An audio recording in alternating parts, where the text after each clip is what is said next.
ನಮಸ್ಕಾರ ಸ್ನೇಹಿತರೆ, ಮನೆ ಅಡುಗೆ ಕಾರ್ಯಕ್ರಮಕ್ಕೆ ಸ್ವಾಗತ. ಇವತ್ತು ಬೂಂದಿ ಲಾಡು ಮಾಡಿ ತೋರಿಸಿದ್ದೀನಿ. ನೋಡಿ ಎಷ್ಟು ಸಾಫ್ಟಾಗಿ ಎಷ್ಟು ಚೆನ್ನಾಗಿ ಬಂದಿದೆ ಅಂತ.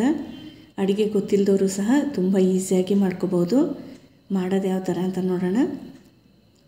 ಇಲ್ಲಿ ಕಡಲೆ ಹಿಟ್ಟನ್ನು 4 ಕಪ್ಪಷ್ಟು ತೊಗೊಂಡಿದ್ದೀನಿ. ಈ ಕಪ್ಪಲ್ಲಿ 4 ಕಪ್ ಇದೆ. ಈ ಥರ ಕಡಲೆ ಹಿಟ್ಟು ತೊಗೊಂಡಾಗ ಈ ಥರ ಒಂದ್ಸರಿ ಜರಡಿ ಮಾಡ್ಕೊಬಿಟ್ರೆ ತುಂಬ ಸಾಫ್ಟಾಗಿ ಚೆನ್ನಾಗಿ ಬರುತ್ತೆ, ಗಂಟಿಲ್ದಂಗೆ. ಈ ಥರ 4 ಕಪ್ಪನ್ನ ಜರಡಿ ಮಾಡ್ಕೊಂಡಾದಮೇಲೆ ಒಂದು ದೊಡ್ಡ ಬೇಸನಿಗೆ ಸೇರಿಸ್ಕೊತಿದ್ದೀನಿ.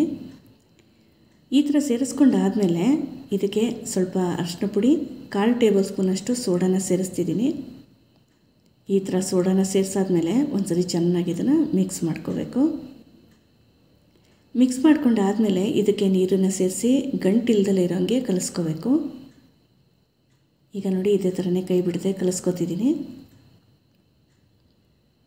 ಈ ಥರ ಕಲಿಸ್ಕೊಂಡಾದಮೇಲೆ ಇದೊಂದು 10 ನಿಮಿಷ ರೆಸ್ಟ್ ಮಾಡೋಕ್ಕೆ ಬಿಡಬೇಕು. ಅದನ್ನು ನೋಡ್ಕೊಳ್ಳಿ ಸ್ನೇಹಿತರೆ. ಈ ಥರ ಎತ್ತು ಬಿಟ್ಟಾಗ ತೆಳ್ಳಗೆ ಬೀಳಬೇಕು. ಜೊತೆಗೆ ಒಂದು ಸೌಟ್ ಮೇಲೆ ಈ ಥರ ಗೆರೆ ಮಾಡಿದರೆ ಈಸಿಯಾಗಿ ಗೆರೆ ಕಾಣಬೇಕು. ಬೂಂದಿ ಮಾಡೋ ಸೌಟನ್ನು ತೊಗೊಂಡಿದ್ದೀನಿ. ಕೆಲವೊಂದು ಸರಿ ಮನೇಲಿ ಈ ಥರ ಜಾಲರಿಗಳಿರುತ್ತೆ ನೋಡಿ, ಸೌಟು ಥರ. ಅದೊಂದು ಸ್ವಲ್ಪ ದೊಡ್ಡದಾಗಿತ್ತು ಅಂದರೆ ಅದರಲ್ಲೇ ಮಾಡ್ಕೋಬೋದು. ಇಲ್ಲಿ ಒಂದು ಬೇಸನ್ನು ಕೂಡ ರೆಡಿ ಮಾಡ್ಕೊಂಡಿದ್ದೀನಿ. ಒಂದು ಜರಡಿ ಕೂಡ ಇಟ್ಕೊಂಡಿದ್ದೀನಿ, ಯಾಕಂದರೆ ಎಕ್ಸ್ಟ್ರಾ ಆಯಿಲೆಲ್ಲ ಇದ್ದರೆ ಇದರಲ್ಲಿ ಸೋರಲಿ ಅಂತೇಳಿ. ಇಲ್ಲಿ ಗೋಡಂಬಿ ದ್ರಾಕ್ಷಿ ತೊಗೊಂಡಿದ್ದೀನಿ. ಇದನ್ನು ಸ್ವಲ್ಪ ತುಪ್ಪದಲ್ಲಿ ಕರ್ದಿ ತೊಗೊಂಡಿದ್ದೀನಿ. ಈಗ ಇಲ್ಲಿ ಎಣ್ಣೆ ಚೆನ್ನಾಗಿ ಕಾದಿದೆ ಸ್ನೇಹಿತರೆ. ಚೆನ್ನಾಗಿ ಹೊಗೆ ಬರೋಂಥ ಟೈಮಲ್ಲಿ ಈ ಥರ ಒಂದೊಂದೇ ಸೌಟನ್ನು ತೊಗೊಂಡು ಈ ಥರ ಹಾಕೋಬೇಕು. ಹಾಕಿದ ತಕ್ಷಣವೇ ಮೇಲೆ ಬಂತು ಅಂತ ಹೇಳಿದ್ರೆ ರೌಂಡಾಗಿ ಗುಂಡಾಗಿ ತುಂಬ ಚೆನ್ನಾಗಿರುತ್ತೆ. ಎಣ್ಣೆ ಏನಾದರೂ ಕಾದಿಲ್ಲ ಅಂತ ಹೇಳಿದ್ರೆ ಶೇಪು ಚೆನ್ನಾಗಿ ಬರಲ್ಲ ಸ್ನೇಹಿತರೆ. ನಾನು ಒಂದೊಂದೇ ಸೌಟನ್ನು ಹಾಕಿ ತಾಳ್ಮೇಲೆ ಸ್ವಲ್ಪನೇ ಮಾಡ್ಕೊತಿದ್ದೀನಿ. ನೋಡಿ ಎಷ್ಟು ಚೆನ್ನಾಗಿ ಬಂದಿದೆ ಅಂಥೇಳಿ.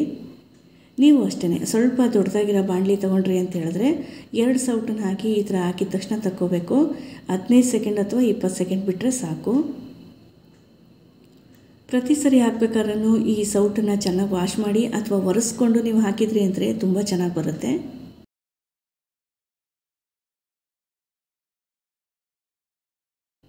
ಈಗ ನೋಡಿ ಎಷ್ಟು ಚೆನ್ನಾಗಿ ಕಾಣಿಸ್ತಿದೆ ಬೂಂದಿ ಕಾಳುಗಳು. ಈಗ ಒಂದು ಬಾಣಲಿಗೆ ಸ್ವಲ್ಪ ತುಪ್ಪನ ಸೇರಿಸಿ ಈ ಗೋಡಂಬಿ ದ್ರಾಕ್ಷಿಗಳನ್ನ ಹುರ್ಕೋತಿದ್ದೀನಿ.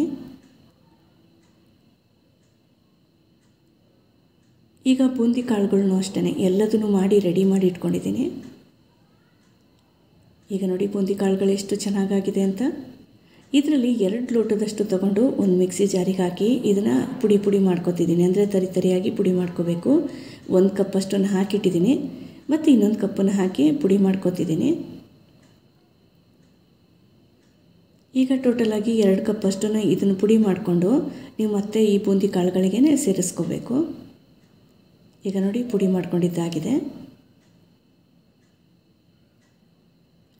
ಇಲ್ಲಿ ಒಂದು ಬಾಣಲಿನ ಇಟ್ಕೊಂಡಿದ್ದೀನಿ. ಇದರಲ್ಲೂ ಅಷ್ಟೇ ಸಮ ಪ್ರಮಾಣದಲ್ಲಿ ನಾವು ಏನು ಕಡಲೆ ಹಿಟ್ಟನ್ನು 4 ಕಪ್ ತೊಗೊಂಡಿದ್ದೀವಿ ಅಂದರೆ 4 ಕಪ್ಪಷ್ಟೇ ಸಕ್ಕರೆನ ಕೂಡ ತೊಗೊಂಡಿದ್ದೀನಿ. ಸಕ್ಕರೆಯಲ್ಲಿ ಅರ್ಧ ಭಾಗದಷ್ಟು ಅಂದರೆ 2 ಲೋಟದಷ್ಟು ನೀರನ್ನು ಸೇರಿಸ್ಕೋಬೇಕು. ಈಗ ನೀರನ್ನು ಸೇರಿಸ್ಕೊತಿದ್ದೀನಿ. ಇದು ಕರ್ಗಂಗೆ ಚೆನ್ನಾಗಿ ಮಿಕ್ಸ್ ಮಾಡಿಕೊಂಡು ಸೌಟ್ ಆಡಿಸ್ತಾ ಒಂದು ಎಳೆ ಪಾಕನ ತಗೋಬೇಕು. ಈಗ ನೋಡಿ ಇದೇ ಥರನೇ ಸೌಟ್ ಆಡಿಸ್ತಾ ಇದ್ದೀನಿ. ತುಂಬ ಧೂಳು ಅಥವಾ ಕಸ ಅಂತ ಏನಾರು ಅನಿಸಿದರೆ ಸ್ವಲ್ಪ ಒಂದು 2-3 ಸ್ಪೂನಷ್ಟು ಹಾಲನ್ನು ಹಾಕಿ ಸೈಡಲ್ಲಿ ಬರೋ ಕಸಗಳನ್ನೆಲ್ಲ ತಗೊಂಡ್ರೆ ಆಗುತ್ತೆ. ಅಂದರೆ ಧೂಳೆಲ್ಲ ಇರುತ್ತಲ್ಲ ಅದೆಲ್ಲ ಬಂದ್ಬಿಡುತ್ತೆ. ಈಗ ನೋಡಿ ಒಂದೆಳೆ ಪಾಕ ಬಂದಿದ್ದಾಗಿದೆ. ಈ ಬೂಂದಿ ಕಾಳುಗಳನ್ನೆಲ್ಲ ನಾನು ಇಲ್ಲಿ ಮಾಡಿಟ್ಕೊಂಡಿದ್ನಲ್ಲ ಅದನ್ನು ಹಾಕಿ ಒಂದು ಸರಿ ಇದನ್ನು ಮಿಕ್ಸ್ ಮಾಡ್ಕೋಬೇಕು. ಜೊತೆಗೆ 2 ಕಪ್ಪಷ್ಟು ಬೂಂದಿನ ಪೌಡ್ರ್ ಮಾಡಿಟ್ಕೊಂಡಿದ್ನಲ್ಲ ಅದು ಕೂಡ ಸೇರಿಸ್ತಿದ್ದೀನಿ. ಈ ಥರ ಎಲ್ಲದನ್ನು ಸೇರಿಸಿ ಚೆನ್ನಾಗಿ ಇದನ್ನು ಮಿಕ್ಸ್ ಮಾಡ್ಕೋಬೇಕು. ಇಲ್ಲಿ ಲೋ ಫ್ಲೇಮ್ ಇಟ್ಟು ಇದನ್ನು ಮಿಕ್ಸ್ ಮಾಡ್ಕೋತಿದ್ದೀನಿ.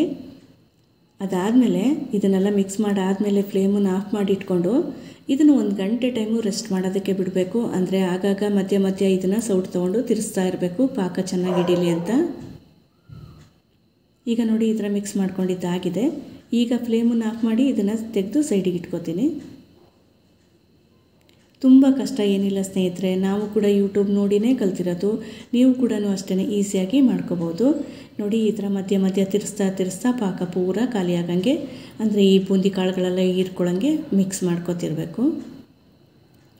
ನಿಮಗೆ ಅಕಸ್ಮಾತ್ ಏನಾದರೂ ಇದು ಉಂಡೆ ಕಟ್ಟಕ್ಕೆ ಬಂದಿಲ್ಲ ಅಂದರೆ ಮತ್ತೆ 1 ಲೋಟದಷ್ಟು ಈ ಬೂಂದಿ ಕಾಳುಗಳನ್ನ ಮಿಕ್ಸಿ ಜಾರಿಗೆ ಹಾಕಿ ಪೌಡ್ರ್ ಮಾಡಿಕೊಂಡು ಮತ್ತೆ ಇದಕ್ಕೆ ಮಿಕ್ಸ್ ಮಾಡ್ಕೋಬೋದು. ಎಣ್ಣೆ ಹಚ್ಕೊಂಡು ಉಂಡೆ ಕಟ್ಟಕ್ಕೆ ಹೋದ್ವಿ ಅಂತ ಹೇಳಿದ್ರೆ ಸರಿಯಾಗಿ ಬರೋದಿಲ್ಲ. ನೀರು ಹಚ್ಕೊಂಡ್ರಿ ಅಂದರೆ ಕೈಗೆ ತುಂಬ ಚೆನ್ನಾಗಿ ಉಂಡೆ ಕಟ್ಟಕ್ಕೆ ಬರುತ್ತೆ. ಬೂಂದಿ ಲಾಡು ಎಷ್ಟು ಚೆನ್ನಾಗಿ ಬಂದಿದೆ. ದಯವಿಟ್ಟು ನೀವು ಕೂಡ ಒಂದ್ಸರಿ ಟ್ರೈ ಮಾಡಿ. ನನ್ನ ಚಾನಲ್ ಇಷ್ಟ ಆಗೋದಾದರೆ ದಯವಿಟ್ಟು ಸಪೋರ್ಟ್ ಮಾಡಿ ಫ್ರೆಂಡ್ಸ್. ನಮಸ್ಕಾರ.